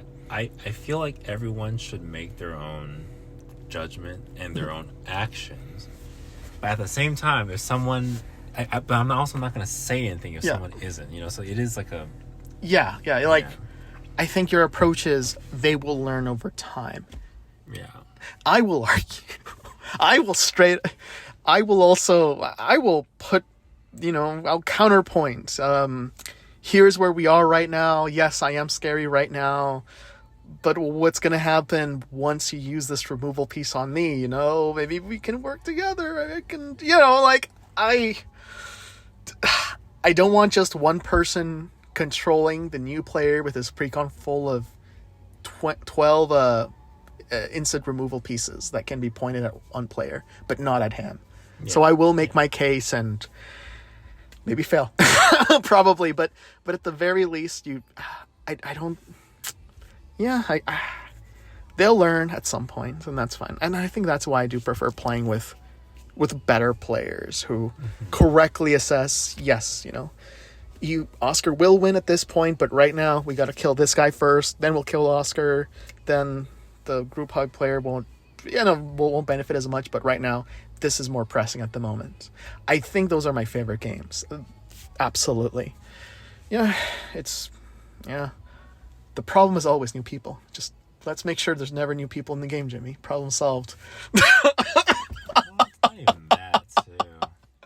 No, I don't think it's new people. I think it's an attitude. I think it's an attitude. It's not even the new people. It's like a lot of it is the experienced person that's mixed in with the new people. I think the problem usually stems from that person. It's not even the new person. It's the person that's like trying to manipulate the new person. It's the person that's like, sees a pot of newbies and thinks, I'm going to bring out my, stompy deck to stomp. Like, actually, what? It's that person. It's usually not, I'm looking to stomp. They are going to bring the right deck to the power level, but they know how to maneuver politics better than them. They can. Yeah. So I hate this a lot because Dorian does this too. Sorry, Dorian, if you're listening. But pointing at everybody else's permanence, but not your own. That's my big pet peeve. You never own up to being the threat. That to me is, if there is a new player on board and you are here to help out, okay, cool. You've been in games with me where, like that goth wife with her husband when we were playing with them. Mm-hmm. And, I will straight up say, you should just point those guys at me and try to kill me right now. This is... Yes, I am... what was I playing? I was playing Bumbleflower, I think. You should be attacking me right now at this point, Just so that... Yeah, because it gets weird because I'm the person giving out cards with group hug, and I'm like, no, don't let the cards cloud up your judgment. You should be attacking me at this point. But yeah, not owning up. No, not owning up is my issue. Wait, but what about... I don't know, this is jumping to topics, but then it's what about not pointing out anything at all? I think that's technically better. Actually, the way I see it is, I dislike when someone says, "What should I remove?" I dislike that question because I feel like Oh, it's already wrong. Like the moment someone asks that, there's no right answer. That's the problem. Like, wait, little mini side point. Yeah. You know when's my favorite time to ask that? When is my favorite time to ask, what should I remove on the board, guys? Sure. When I have an unexplained absence. And I'm like, it's Christmas. Everyone gets to remove the thing that they wanted. I will remove this. You wanted to remove that. I'll remove this. Everyone's a winner here. Yeah. But yeah, no, that was another thing. But yeah, no, your point, absolutely. What should I remove? Looking to guidance, like. I feel like that's already the moment someone asks that, every answer is wrong, because it's like, yeah, I don't think an explanation is even necessary. Like, yeah, the fact is, like, obviously no one is gonna say their own stuff. Obviously, like, I think by natural cue, no one will honestly say their own things. Like, in every situation, I fully believe this, because, for example, if it's like turn 3, right? Turn 3, someone says, what should I remove? No one is going to say, unless it's super obvious, right? Everyone does not want their own permanents removed, like, regardless, right?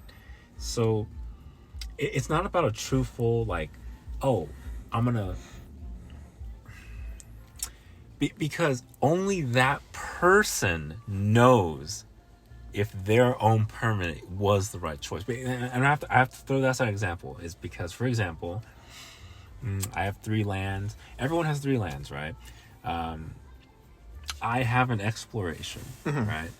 Someone else has a Crucible of Worlds, and someone else has, I don't know, like, I want to throw, like, something that's not obvious, right? I don't know, someone has a Solemn, right? And at this point, someone goes, what should I remove, right?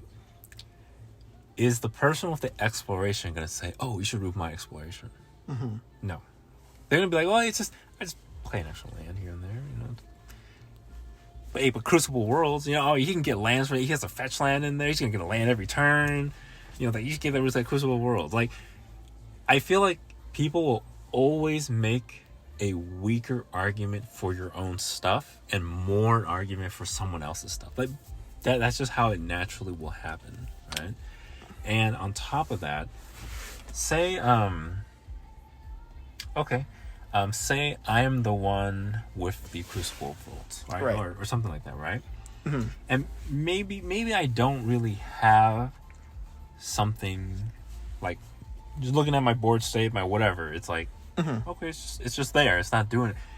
But I know in my hand I got bombs lined up, but I need that Crucible Worlds there, right?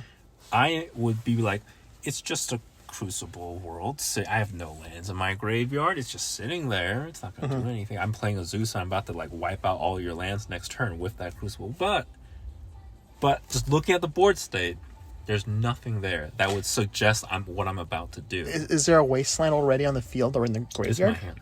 Oh. It's in my hand. Okay. So looking at there's nothing on the board that telegraphs what I'm about to do. Okay. Well, So what I'm saying is, most people will not own up what they have in their hand. But I will say, Hassan will. Like, some people will, right? Some people will honestly say, hey, you should remove my thing. Not because my board stays here, it's because with this, I intend to win soon. And this is a prize piece that needs to be there. So if they will own up to it, like, they'll be like, hey, this piece is crucial for my development. If you remove this now, you will heavily stem my strategy from now on. Most people will not own up to that. And I think it's just natural. It's just natural. Nobody wants their stuff removed. So I think that's what I'm saying. The moment someone says, what should I remove? Anything anyone says is already, unless you like I said, 99% of people will not be entirely truthful. Because they will say, well, based on my board state, my things aren't threatening. Or that thing's, they will say, hey, well, based on the board state, that's the most threatening thing over there. It might be true, right? It might be true. Based on just what's here, that is the most threatening. Sure, you should remove that. Okay, so he blows it on like an Esper Sentinel, and then the next turn I flip out my bombs. It's like, well, no one will truthfully say, hey, you should actually save your removal because I'm about to make a big-ass play next turn. You should save your removal for me next turn. No one's going to say that. I think that's what I mean. So, very few people will you know what, because you can't, because everyone plans on doing something later, right? So no one can truthfully, honestly say what that person should do because everyone's got something going, right? So there's no right answer. There's no right, unless it's like I said, like the best example I can give is Hassan. It's like he's like, well, I plan to combo out next turn, so you should get rid of this. But then that's very obvious, right? That this is like you're deep into the game already, right? But yeah, I think it's a pitfall that a lot of new players fall into. You know, I myself try to pretend that the person I'm playing against is a Christian who's played. Christian is our friend, our friend Christian who has played against this deck over 500 games. Yeah. Because to me, this is the only way I can improve, is if I'm playing against someone who knows their deck very well, but also doesn't let me get away with anything. You know, like, lets me get away. Yeah, it's, they know my deck inside and out, and they can correctly identify what are the key pieces that they need to remove. I will give it to Hassan, because he does prioritize combo decks and certain, yeah. So for him, you know, having random crap on his field that doesn't look threatening, but owning up to it and saying, hey, this is the potential, you know, it's as though I would prefer to play against someone who knows the insides and outs of my deck rather than taking advantage of someone who's never seen this combo line before. So for that, I will say, dang, that's pretty cool. I don't know if you've seen me do this, but anytime anyone asks me, what should I remove? I will always prioritize my own board and myself too. And I don't expect anyone, you know, it's like, and if there is other threats on the board, they are secondary. So mine's are always number one, no matter what position I am in the game. And also, I think you've seen me do this before too, right? Anytime I'm not sure of a rule, I will always make sure that the rule favors you over me. Because at this point, I'm not sure either. So it's like, oh, it's on me for not knowing the rule or trying to not to do takesy backsies. Having these like clear limitations, because over the course of 100 games in the future, this small hindrance is going to help me in the long run. I don't know. Have you seen me? Like, no, it's like, because that is like something I do try to do on purpose. I think Angel inspired this to me. Be as hard as you can on yourself. Go as easy as you can on everybody else. Oh, you want to do 30 mulligans? Go for it. Do whatever you want. You know, this casual game, I will only have one free mulligan. Do whatever you want. What should I target? This is, you know, someone's asking that with your Azusa board. I would rather, if I was in your shoes playing Azusa, I would rather play against an Oscar who knows the insides and outs of that deck, knowing that a Crucible of Worlds could potentially lock down a person, especially this early on in the game. So if that's what I would do, and just say this is a key piece of something that my deck would do. I do understand that you love the novelty aspect. This is to you something to be celebrated. Oh, you've never seen me kill all your lands before. Check it out. You're gonna be doing it now. I don't care. I do not like. I would prefer playing against someone who's faced that Azusa deck many, many times, because I I don't really favor the novelty. Yes, it's cool the first time, but I'd rather play against the best opponents in the world, because that's... I prioritize... You prioritize the experience of doing something cool and, you know, that no one else has seen. I prioritize self-improvement and growth. And the only way I can ever attain that is by having the best opponents ever. And if they're not the best opponents, I will make them the best opponents and tell them exactly how my plan goes to function. Right. But no, but like I said, like that's you, right? Like yeah, you do that. It is me, and I guess when we talk about other randoms, there aren't enough incentives for them to own up to it. That's just up to their own character and and that's what I mean. Like the fact that they even announce that they have removal. Information has been revealed already. Like it's too late now. That's already a negative. Like that, the mistake was already made because like I know you have open mana. I know you have removal ready. Yeah, and then it's like. Then there's like the information manipulation, information withholding. Like people will tend to do that. Yeah, I mean, totally, right? For them, for some, they would value that win clear on. Yeah. So and I think what you referred to, like when you were talking about like our games, right, with Christian, like that, it's with people we know. And it's different with people we know, like Angel's deck, Christian deck, my deck, your deck. We're in a pod together, and someone says, "I got some removal." We know each other's decks enough. Like we're good enough to know that us saying that is not a mistake. Like us saying that is like intentional. Like. It's different. Yeah. But I'm saying what I'm saying is the mistake is when a newbie says, "What should I remove?" Like you need to just either decide. I feel like they because when a newbie says it, they are legitimately asking for advice, and that was already that has already put them behind. There's a lot of mistakes in that play, like. It's, you know, you see like one untapped mana, you understand it's a sword, or, you know, it's like, okay, cool. But also, sometimes just because you have the mana available doesn't mean you have to use it either. You always use it at the very last moment. For something more important later. Exactly. So the fact that you've announced that you have removal, and like I said, because of my experiences, right, where like people would take advantage of me. Oh yeah, you should totally remove that thing right there. Like, oh, cool. You don't have it anymore? Cool. I'm gonna tap out and like. So, I think that's what I'm getting to is not if we do it, but if a new player does it. I think that's. I don't know how we got to this topic, but like here we are. No, it is like. It does suck, because there's already like.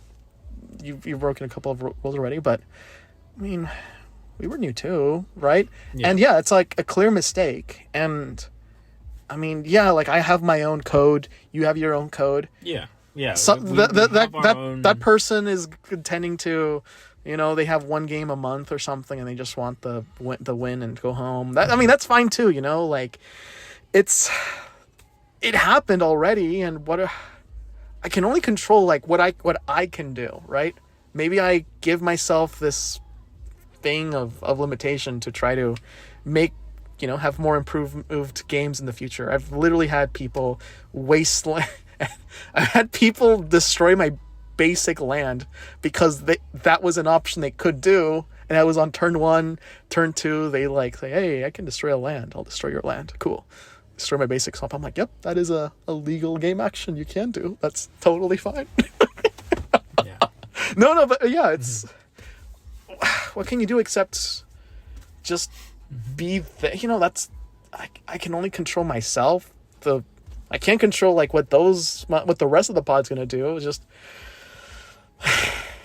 maybe we'll have a better game after this, and the new player gets better. I don't know. That's what options do we have? Because I feel like when I was new, right? Yeah. Like, and people knew I was newer, right? Because I don't know what people had, but I already knew to not actually ask people that. Because I already knew people weren't going to like... Because obviously everyone's trying to win. Like, no one's going to truthfully actually say remove my stuff, right? Or it's like, I knew that it's like, if I am not seeing maybe that's the base issue. If you are not seeing an obvious threat at that moment, why even play your removal? If you even need to ask people to identify for you, that probably means there's nothing out there that was actually worth removing. I think the fact that you could not identify a threat, even if you're new, the fact that you cannot easily identify a threat already means that you shouldn't waste your removal. I feel like maybe that is a good point. Okay. That why you shouldn't ask. If you can, even if you're new, the fact that you cannot identify a target at that moment means something as well. I think that's important. Yeah, because I think, remember the game with the Yara, right? Yeah. Where it was like the soul literally everything I was playing was getting removed. Yeah. And it wasn't even because I had a board state. It was just more of, I have the mana, I'm just gonna do it.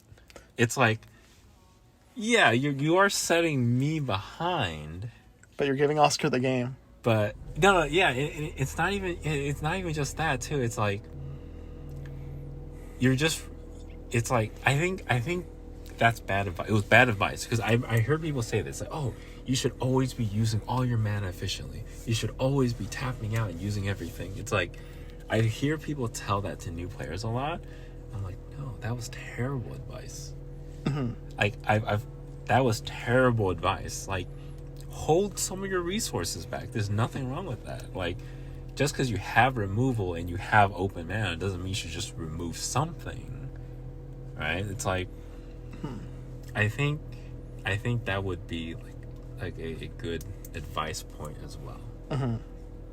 Is that just because you have a board wipe in your hand and you have the mana doesn't mean you should just cast it. And like, I think, like I say, you have the infinite combo in your hand, but just because you have it doesn't mean you should just do it right then and there. I think learning when to hold that back sometimes has made for better games. I think you touched on two different points, though.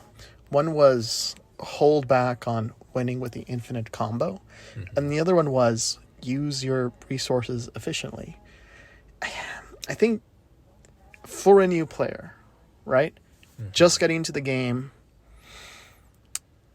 even though this might be a bad habit, I would recommend to try to use as resources.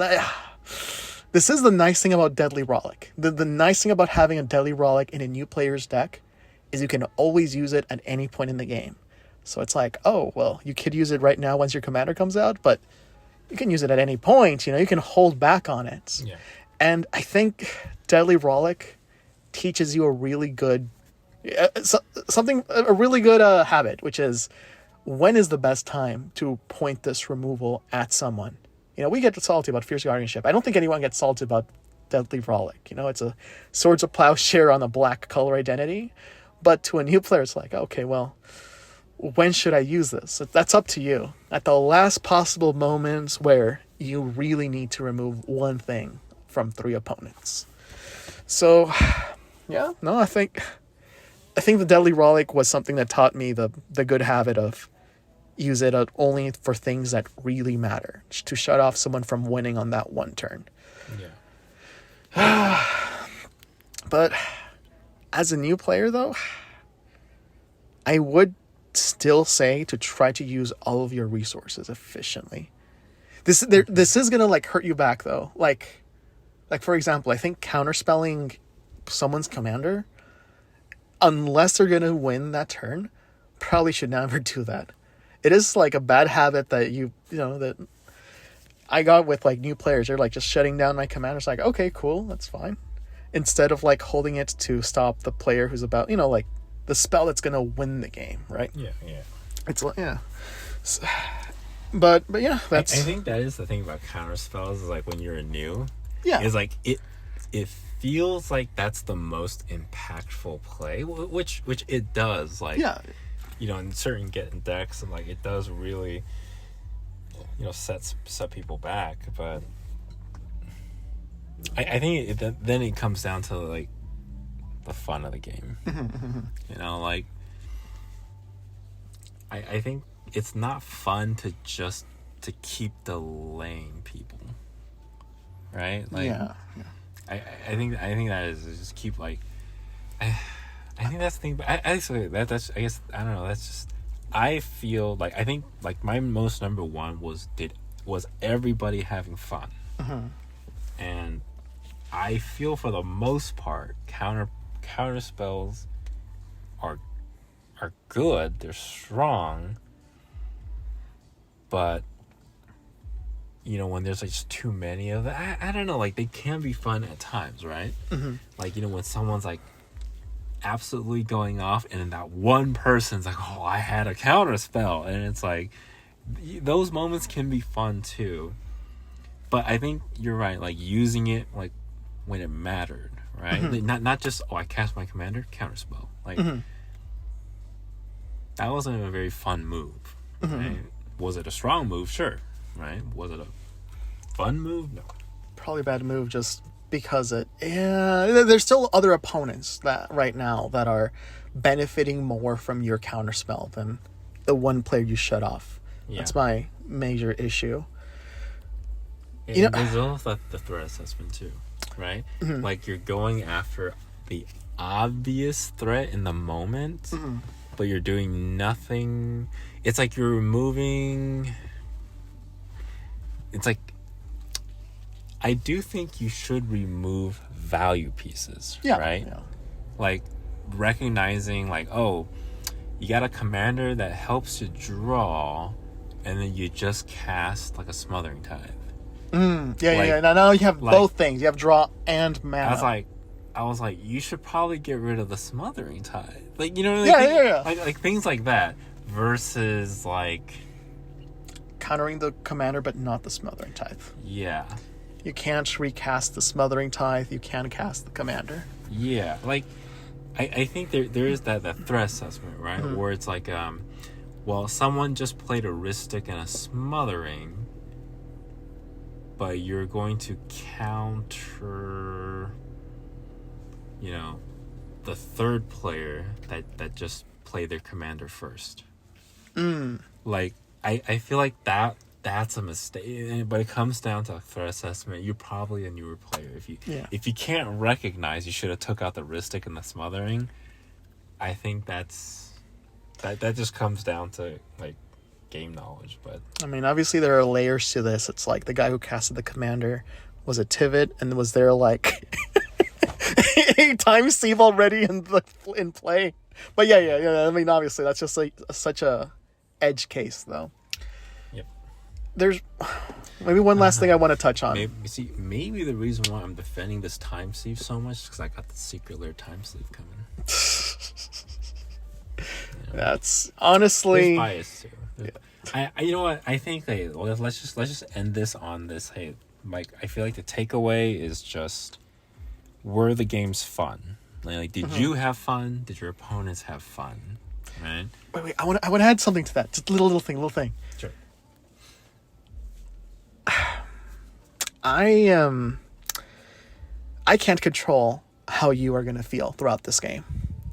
Maybe you are going to have, you know, like there was fun to be had on this counter war, right? Like, oh my gosh, the one pivotable spell into counter spell. Oh my gosh, you know, that's a really big high of the game. I can't control how that person is going to perceive that. Like getting counterspelled? Yeah, maybe they just hate it, and maybe it's just overall negative for everyone. The only thing I think it's healthy to be very selfish when it comes to what you want out of not just the game but out of life, you know? Like, for example, let's say there's a cat, right? I look at the cat and I go, man, I really want to feel its fur in my hand. So I go to the cat and I start petting its head. And the cat, I'm petting its head, and I just want to feel its fur in my hand. And I start petting the cat, and you know what the cat does? It likes what I'm doing. It likes that I'm petting it. And it's like, oh yeah, this is actually pretty fun, right? Now, I went into this relationship with this cat as something selfish for me. I'm here to get my enjoyment of feeling your fur in my hand. And the cat just happened to, I liked it too. I like the way you're petting me. This is great too. I think that's how I approach this game.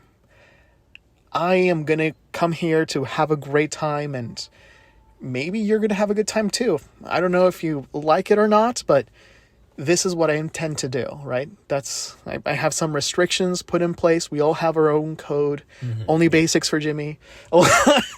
I have there are some cards I refuse to put in, but we both have our own codes here and there. But I'm gonna try to have a great time here, and hopefully you better love it, because I'm goading you and I'm giving you double strike, and you're gonna love killing everybody. No, but yeah, like being selfish though about I'm here to, pop off, right? Hopefully you guys have a good time too, but it's not like at the forefront of my mind, because I can't control how you guys are going to feel about the things I'm going to do. Yeah. I think being goated is, wow, it does create like tense situations, especially when Alex does it to me, right? So being on the other foot of the Nelly deck, and it's like, fuck, oh, I'm losing some agency. But then I see you, and I see you cleverly come up with a solution that I can only describe as being perfectly Jimmy. Oscar, I'm gonna crew my creature with my goated creature, and I am no longer attuned to your goated curse. I'm like, oh fuck, Jimmy, you got me, right? You have something that no one else, just add more vehicles, right? Just to get out of the goad thing. I think that was actually kind of cool. It's not a factor that I put into my deck, and you perfectly foiled my plan. I think that might have been something fun that you had, a fun moment that you had that I had no control over, but you found it, you identified it, you know how the rules of the games worked. You didn't put this vehicle because of the go thing, but it just happened to work out well. Yeah. And maybe you had fun in that game because you were able to come up with a solution that was uniquely you, right? Mm-hmm. So it's like I'm here to do my own thing. I created a problem, you found a solution on your own, and maybe you had fun, I had fun in this game, but it wasn't like something I came to do. Like I would blow up that artifact if I could, but I don't have a lot of any removal in that deck, and I'm just gonna keep goading things in. So yeah, no. Did you feel like you had fun, discovering that on your own? And it's not like something I forced on you or anything. It was more of I presented a problem for you to solve, and that might have been fun enough, right?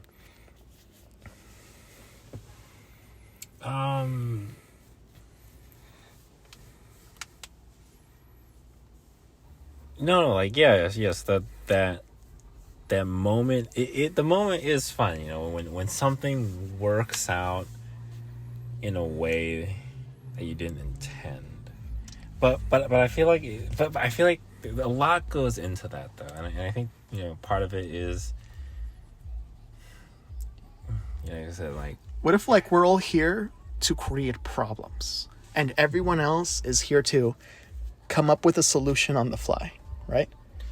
Well, no, actually, you know what? I think, rather than going into too many examples and like kind of convoluting the answer, I think overall, the issue is not the cards.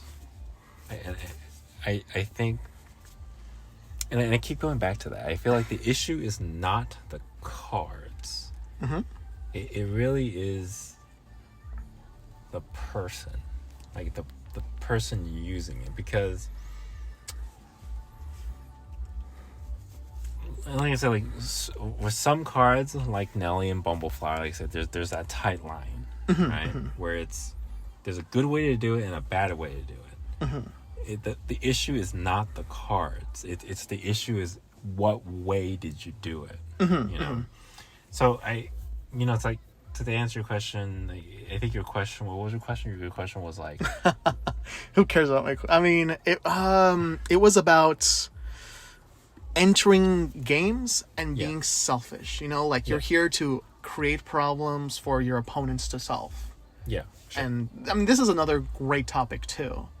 But yeah, like we're here to all introduce problems into the game. The problem is Jimmy's about to win. How do we solve it?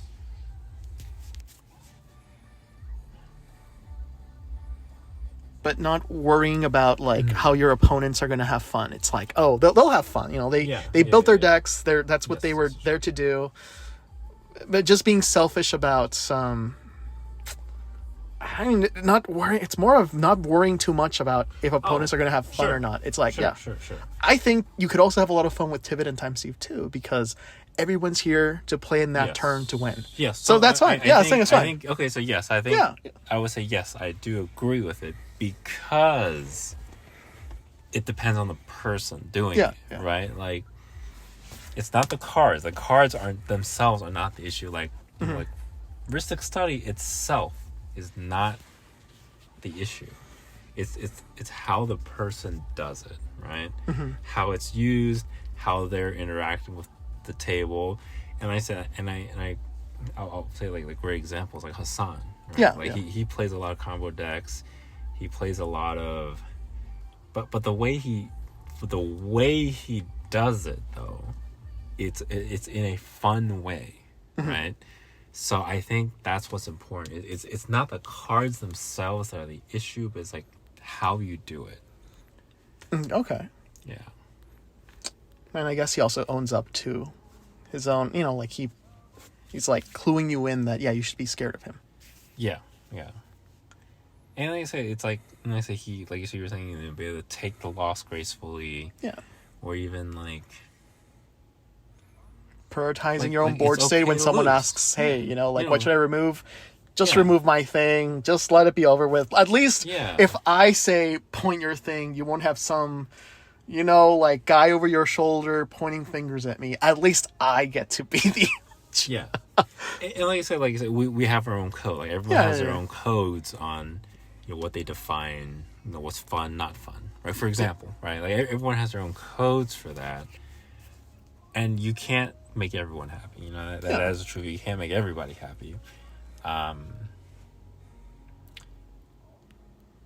yeah, no, I think you're right. Like, you if you have fun with it as well, everyone wants to have fun. I would assume that, right? Everyone's here to have fun. I think the newer players maybe struggle with how to do that. Right? Because they're still figuring out the game, they're figuring out the socialness of Commander and all that. So it's a little different for newer players. But no, I think for like people who they've built their decks, they know their decks, they know other people's decks, they can threat assess, they can things like that. I think at that point it's easier to have fun. Yeah. Wow. I'm going to flip the script a little bit. You said, hey, what if a new player asks, what should I target? Imagine if that new player was sitting in a table with you, Christian, and Angel, and he asks that. What do you think all three of you would say, right? Because, all of you would own up to it. You're not going to but how do you think it would go in that kind of pod?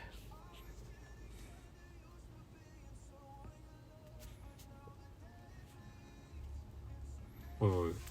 So a new Is player your question what I think would happen or what I think should happen? What do you think is going to happen with all three of you in that pod?